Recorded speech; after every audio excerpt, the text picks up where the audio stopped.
कृपा सभी पर एक जैसी होती है, किंतु इसको पाता कोई बेड़ा ही है। उन्होंने बताया कि जैसे कोई सेवा कर रहा होता है कथा में, कोई सो जाते हैं, कोई कुछ काम करता है, किंतु कथा या कोई भगवत कृपा कोई बेड़ा ही पाता है। 68 तीरथ गुरु चरण पर भी योग सुजान। गुरुदेव के चरणों में 68 तीर्थों का स्थान होता है। जो इन चरणों में नतमस्तक होता है उसे सभी तीर्थों का फल मिलता है। गुरु के शब्द शास्त्र बनते हैं और गुरु जहाँ चरण रखते हैं वो एक तीर्थ स्थान बन जाता है।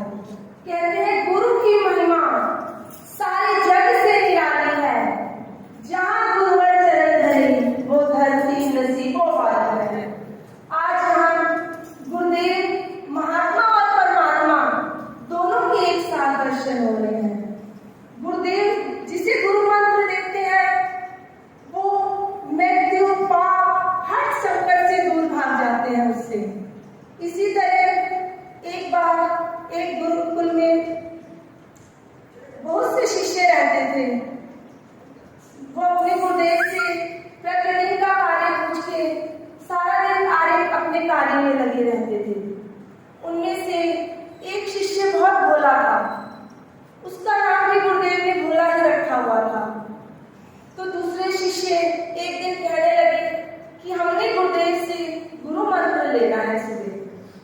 तो भोला सोचने लगा कि गुरुदेव मंत्र क्या होता है जो इन्होंने गुरु से लेना है।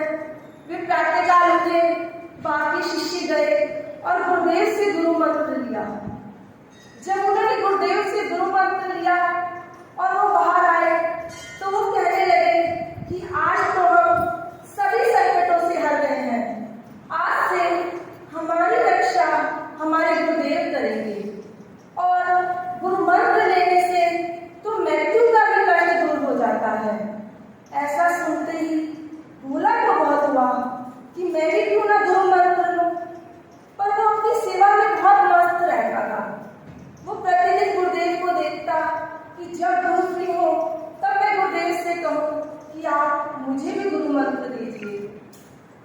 ऐसे करते हुए पर वो जब गुरुदेव के पास आवागमन बहुत होता था तो वो कह नहीं पाता था। एक दिन प्रातःकाल 4 बजे गुरुदेव अपने नित्य कार्य से बाहर निकले तो उसने गुरुदेव के चरण पकड़ लिए और बोला, गुरुदेव आपने सब शिष्यों को गुरु मंत्र दिया है और आप मुझे भी गुरु मंत्र दीजिए। अब गुरुदेव तो अपने नित्याक्रम पे जा रहे थे। गुरुदेव ने एकदम कहा, वेड़ा देखा न कुबेरा, ये कोई गुरु मंत्र का टाइम है।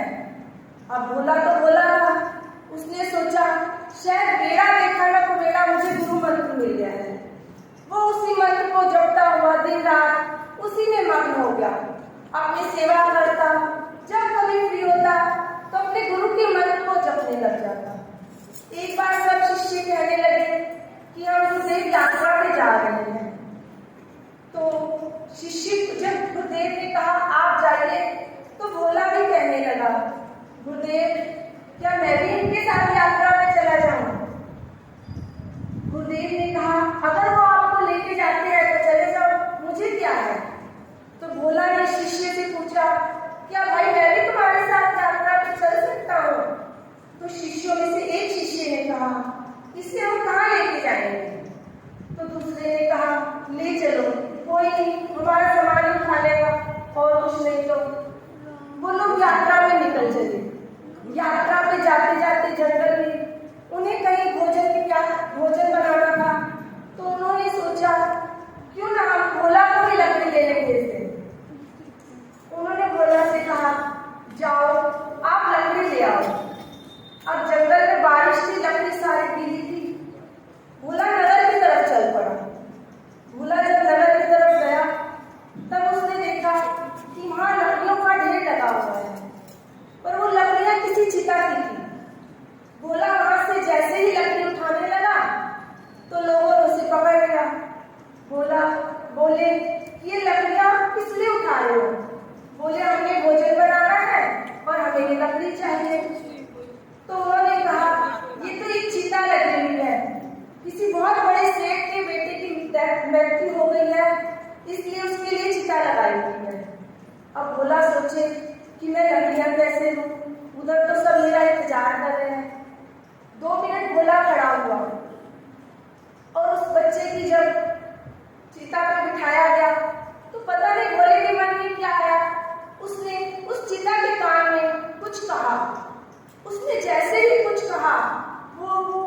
खड़ा हो गया और वहां पर एकदम भगदड़ मच गई। तो सब भोला की जय जयकार लगाने लगे कि ये क्या हो गया, इन्होंने तो मरे हुए व्यक्ति को जिंदा कर दिया, ये कैसे बाबा आए हैं। तो ये बात जंगल में एक तरह एकदम फैल गई और वो बेचारा भोला बार बार कहे, मुझे लकड़ियां दे दो, हमने भोजन बनाना है, मुझे लकड़ियां दे दो, हमने भोजन बनाना है।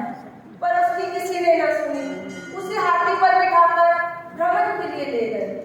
उधर जो शिष्य इंतजार कर रहे थे, जब उन्हें पता चला कि कोई बाबा ऐसे आए हैं जो कान में कुछ बोलते हैं तो बंदा जीवित हो जाता है, ऐसा सुनकर वो भी भागे देखने के लिए ऐसे कौन से महापुरुष आए हैं जिससे व्यक्ति जिंदा हो जाता है।